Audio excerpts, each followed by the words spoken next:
ఎందుకు చేస్తానంటే జగనన్న ఎట్లాగా 30 సంవత్సరాలు ఆయన రాజకీయాల్లో పూర్తి స్థాయిగా ఉంటారు.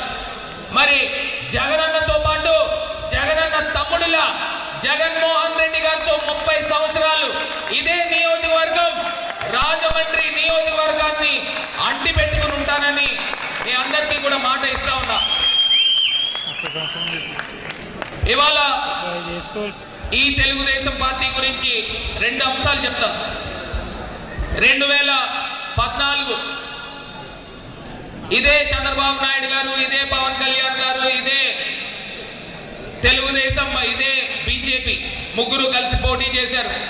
ఇక్కడ స్థానికంగా ఎంపీ కింద గెలిచిన వ్యక్తి మురళీమోహన్ గారు 2014లో ప్రజల్ని నమ్మించి ఓట్లు వేయించుకున్నారు. ఓట్లు వేయించుకున్నారో లేదా? గెలిచారు.